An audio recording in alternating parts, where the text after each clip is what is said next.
So I gave a short summary about this in the Manishow response video, but for this one I'll go more in depth with it. Sub to the channel if you like. So this starts off with a video that one giant onion originally posted, being watching Sniper Wolf till I laugh. And this is the type of videos he does, watching someone till they do this, or watching till I do this. The videos are either really long or really short. So the Sniper Wolf video was originally posted, I want to say like 9, almost 10 months ago at this point, and about 3 weeks ago, he got hit with a copyright strike, and the only person that he can receive this copyright strike from is Sniper Wolf, since, he watched 3 hours worth of her video straight. So he posted a video on YouTube called My YouTube Might Get Banned. It's a 3-minute video, and he talks about how he went to change one of the thumbnails for his videos, and that's when he saw the strike. He originally thought it would be for one of his older videos, but it turns out it was about the Sniper Wolf video. So in the video, he calls her out because she doesn't do anything transformative when reacting. And honestly, if this strike was actually from her, this would have been the most hypocritical thing ever. Striking someone for copyright when she watches videos and shorts, calling it a reaction. So he pleads for help since he got a strike on his thing, and this is his only form of income and his dream job. So he releases a video about the situation. No questions asked, no hesitation. People just start attacking Sniper Wolf because that sounds like something that she would do. With everything that she's done before, this doesn't sound that far-fetched. But people had some doubts if she really did it. Like, it sounds like something that she would do, but having evidence of it would really help. For example, her saying that she did the strike, or showing the strike claim unblurred. Because he blurred out the entirety of who actually sent the strike. Because from what I understand with what happened with the Manishow stuff, the strike shows up on YouTube Studios about who striked you, and you get an email of the person who striked the video. When Nguyen and the others, when they got striked, they showed the first part of the email, and it said Manny, showing that it is from the real Manishow channel that sent the strike.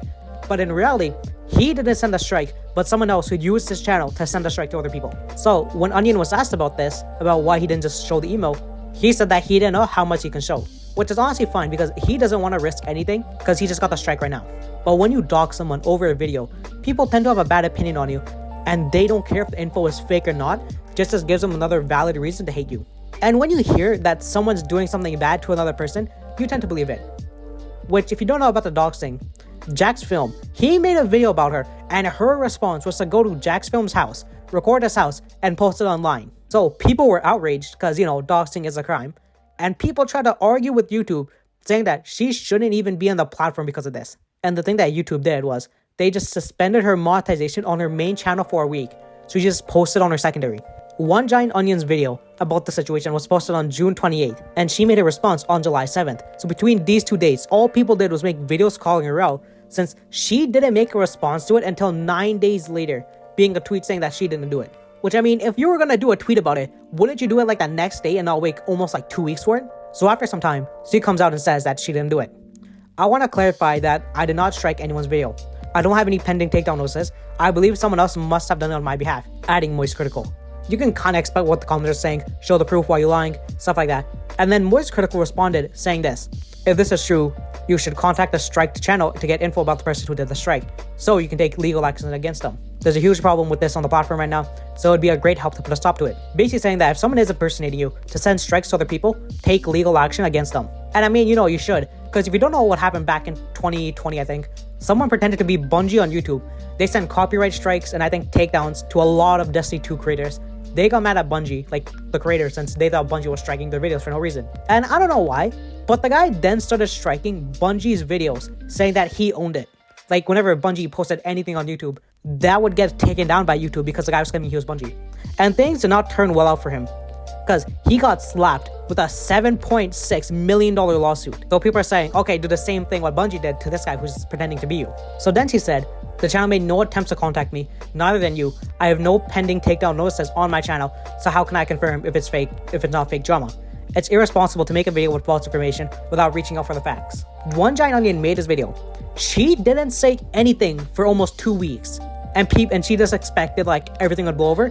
People will make videos about what they have on hand. For me, I wait a week. I wait 2 weeks, so I can make one video with all the facts, which is why, everything else for me takes a lot of time. And I mean, she's out here blaming other people when she didn't make any sort of like information like public until almost 2 weeks later. She could have contacted the guy. She could have contacted Moist Critical instead of making a tweet almost 2 weeks later.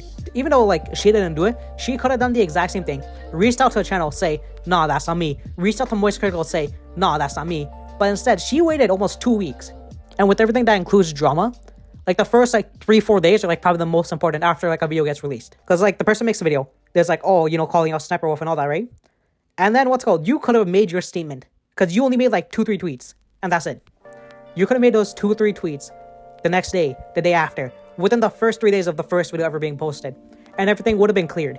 She's calling him out because of how large of a creator Moist Critical is. Because there are times where he messages the people who are in drama to talk about what actually happened, so he can spread out the actual information from, her side. Since he's one of the many channels that made a video calling her out on the strike. And she's calling out Onion for not messaging her before making the video. And she shows a screenshot of her copyright removal claims, showing that the last time she sent a removal request was back in January of 2023. And her showing the removal requests, like all her removal requests, she's actually sent a few, and some of them actually got removed.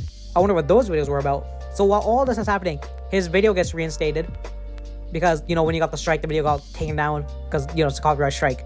So it got back up, I think, after a couple of days. So people start looking at the video, and they start looking at his other long-form contents and realize that, he isn't being that transformative for, like, long gaps being 5 to 10 minutes, where he wouldn't react, wouldn't say anything, he would just watch. Does kind of sound similar to what he was calling Sniperwolf out for.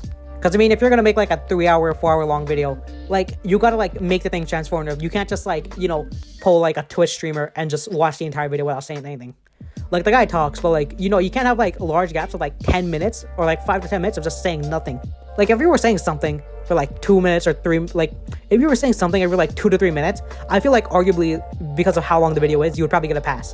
Because trying to talk about something for, like, 2, 3, 4, even 5 hours, like, it's gonna take a little bit of, like, effort. Like, you're gonna need to put in, like, a little bit of effort. So Muskriddle, he makes a video about the situation called Sniperwolf did not strike the channel. He talks about One Giant Onion and how he gave the email that was used to strike the channel. And apparently, the email that was used to strike One Giant Onion's channel was someone's personal email. Onion posted the strike information unblurred, and it showed that the person who sent the strike, their channel was labeled as Sniperwolf Collab Company, which I think is basically an agency. And usually, when an agency sends a strike to someone, they wouldn't use a personal email, but they would use an email that had the agency's name on it. So this is where some people got a little bit iffy, because, when people get striked, it shows the email. Like, I'm not 100%, but from what I've seen from the Manshell situation, when they got striked, it showed the other person's email. If he could see the email, like how Nguyen saw Manshell's email, wouldn't he have noticed that it wasn't an agency, but it's really just like someone else's like personal email? Because if it's like a random guy's email, he could probably like connect the dots saying, oh, that's not Sniperwolf's email and doesn't have an agency with it, so it's probably not an agency. Might be a fake guy doing it. So some people said that he knew it wasn't Sniperwolf's email or her agency because, it would have had the agency's name. So in the tweets, he showed that it was a collab company, and she said this: hey, I'm pretty active on Instagram, and it's not hard to reach me. This is not me or my claim. Have you tried emailing them? And Onion replied to this: I'm working to find out more information about the claimant. It was my mistake for not reaching out. I thought in a context like this, it would have been best to post my video as soon as possible. I was also very certain that it was you, since the name matches up. Again, my apologies. She thought that he should have messaged her before anything, and he thought that it would have been faster to just get the video out there. And what are the chances that she sees his actual message about the whole situation and not think it's like some sort of spam thing? And he's not going to wait around for a message that, he'll never know how long it would actually take. And even with the video and people making videos about her, it took her 9 days to make a response. And all the response was that her saying it wasn't me and a picture showing that she didn't make the claim. But if it took you 9 days, and if it took you 9 days to say that, he probably thought it would take like 2-3 weeks for you to even respond to your IG. Which, he doesn't want the risk of him getting a strike or him getting like a second strike or something like that. So a video for him would probably be the safest thing for him. But ultimately, by him making the video, he found out the information faster than, what probably would have been through messages. And apparently, the people who sent the strike to One Giant Onion was a random guy overseas. So people are telling Sniperwolf, oh, if this guy did it, just sue him overseas. But I think when you're trying to sue someone overseas, it's a bit weird and, it'd probably just be time consuming. Because in the case of Bungie, that guy was, I think, in the US, so it'd probably be easier just to sue the guy. But overseas is a little bit odd. So that's what. If you like, then sub, you might get another video.